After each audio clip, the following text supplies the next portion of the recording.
edge of the Moors Desert in northern China. The desert lies near the irrigated lands of the Hetao section of the Yellow River. In northern China lies the Taklamakan Desert, a golden sea of sand stretching over 337,000 square kilometers, where wind and dust once swallowed every trace of life. For decades, China has battled this harsh landscape through one of humanity's most ambitious ecological projects. But something extraordinary happened in the past year. In 2024, China completed a massive 3,046-kilometer greenbelt encircling the entire Taklamakan Desert, while simultaneously expanding ecological barriers by nearly 600,000 hectares across 21 counties in just 12 months. This wasn't gradual progress.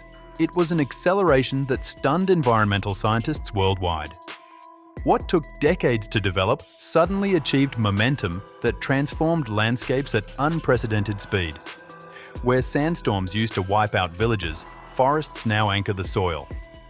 The Chinese call this the Green Great Wall, and what happened in the past year represents a turning point in humanity's relationship with deserts. How did China accomplish in 1 year what seemed impossible for generations? Let's discover the methods behind this environmental miracle. The invisible enemy. For centuries, northern China lived with sand as an invisible enemy. Each time monsoon winds swept down from the Gobi and Taklamakan deserts, massive dust storms blanketed skies over Beijing, turning day into night. By the 1990s, capital residents wore masks for more than 80 days annually just to avoid breathing fine dust blowing from deserts hundreds of kilometers away. The Taklamakan formed millions of years ago when the Tian Shan Mountains to the north and Kunlun Mountains to the south blocked nearly all moisture from the Indian Ocean and Siberia, creating a vast arid wasteland between them. Average rainfall here is less than 100 millimeters per year, almost 10 times lower than California's already dry regions. Every square meter of Taklamakan receives only about the same amount of water as a 500 milliliter bottle per week. Far too little for any plant to survive naturally. Summer temperatures soar above 40 degrees Celsius, while winters drop below -20 degrees Celsius. Sandstorms strike without warning, without mercy. This extreme climate, combined with deforestation, overgrazing, and excessive groundwater extraction, exhausted soil and destroyed vegetation, allowing uncontrolled desertification to spread. The foundation: decades of preparation. China's response began in 1978 with the 3 North Shelter Belt Program, a century-scale initiative known globally as the Green Great Wall. This vast network of forests, windbreak belts, and ecological lakes stretches more than 4,500 kilometers from Xinjiang to Heilongjiang Province, covering nearly the entire northern region. The goal: plant 35 million hectares of new forest by 2050, increasing forest coverage from just 10% in 1949 to over 25% today. But the real breakthrough came recently. After decades of experimentation, trial, error, and technological refinement, Chinese scientists finally perfected methods that could be deployed at massive scale with unprecedented speed. What happened in the past year built upon 40 years of learning. But the acceleration itself was revolutionary. The straw grid revolution.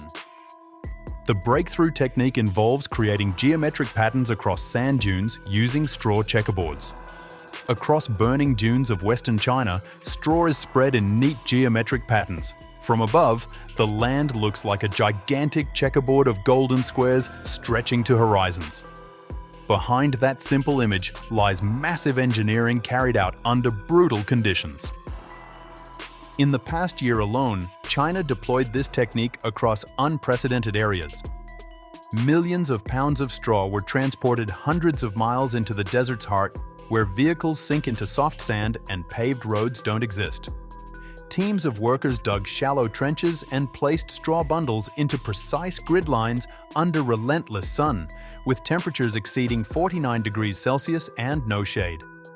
Each grid of straw is more than a barrier. It's the foundation for life to return. The woven pattern stabilizes shifting dunes, slows wind, and creates microzones where moisture lingers long enough for planting to begin. What made the past year different was scale and speed. Mechanization, improved logistics, and refined techniques allowed teams to cover in months what previously took years. Precision. Planting at scale. Once grids are in place, mechanical augers and planting machines move in. These machines drill small holes at each square's center, preparing soil for drought-resistant species such as saxaul, desert poplar, and red willow. Seedlings, carefully nurtured in nurseries, are transplanted into each hole with precision so fragile roots settle just below the surface where straw shields them from scorching sun and shifting sand. Over weeks, the protective grid continues its purpose. Straw keeps surfaces cooler, reduces evaporation, and prevents fine sand from eroding around seedlings. Eventually, straw decomposes through wind, dew, and microorganisms, turning into organic blankets rich in nutrients that feed developing root systems. What began as fragile seedlings evolves into living networks of vegetation, green frameworks that anchor dunes and reclaim desert.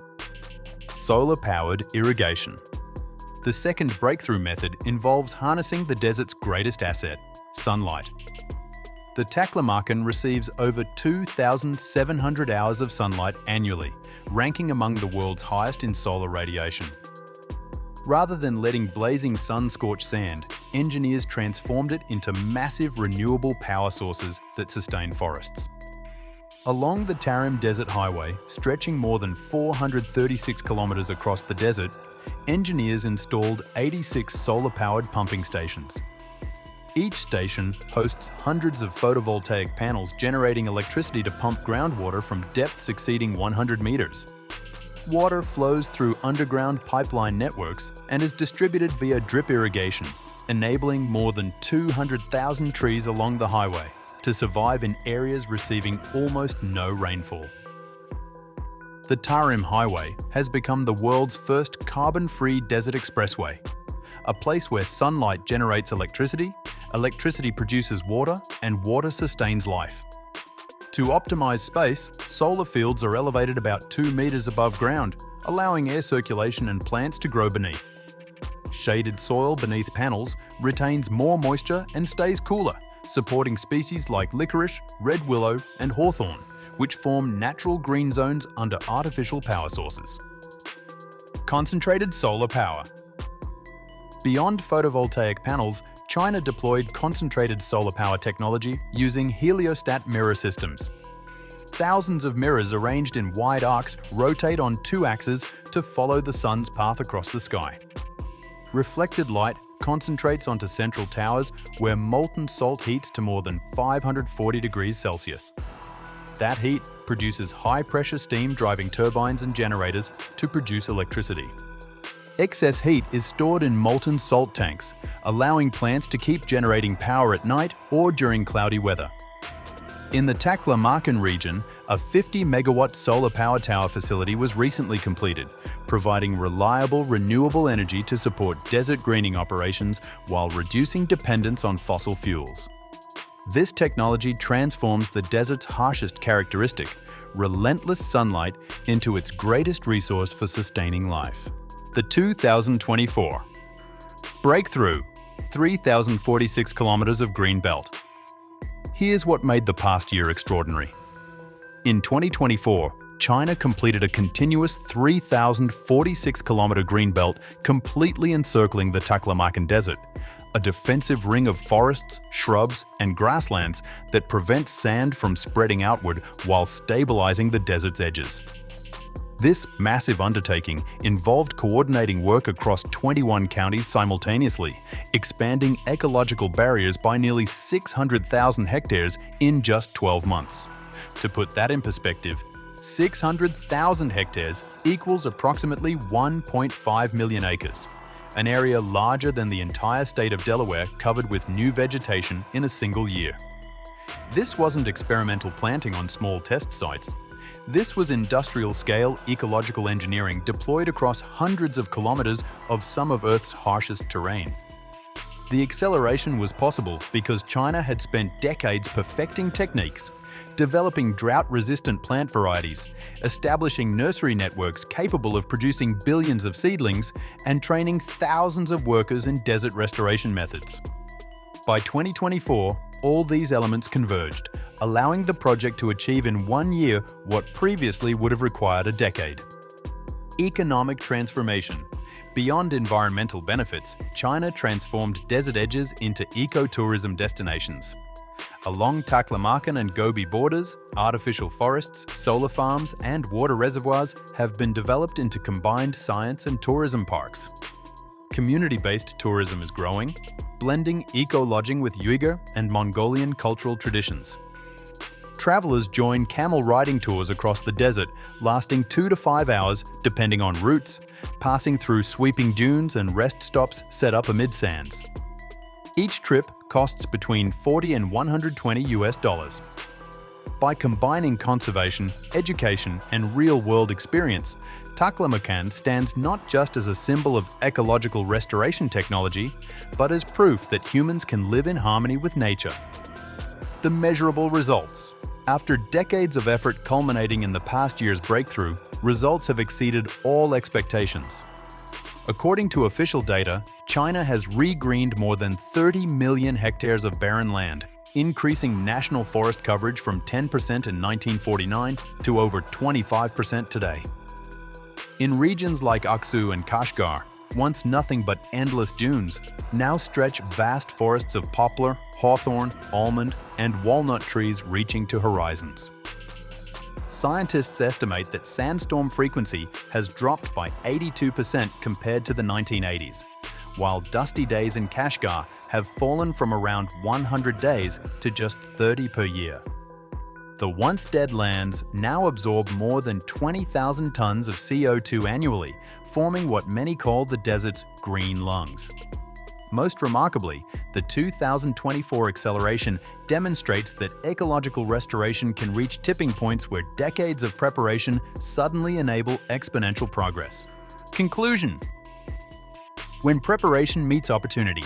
So you've just explored how China accomplished in 1 year what amazed the world, completing a 3,046-kilometer green belt encircling the Taklamakan while expanding ecological barriers by 600,000 hectares across 21 counties. This wasn't magic. It was decades of preparation, technological refinement, and accumulated knowledge suddenly deployed at unprecedented scale. The after 1 year story isn't about starting from zero and achieving everything in 12 months. It's about reaching a tipping point where 40 years of learning, experimentation, and incremental progress suddenly enabled exponential acceleration. The foundation was laid slowly. The breakthrough happened quickly. What do you think about this transformation? A miracle of nature or a triumph of human engineering? Share your thoughts in the comments and stay tuned for more stories of innovation and discovery in the next videos.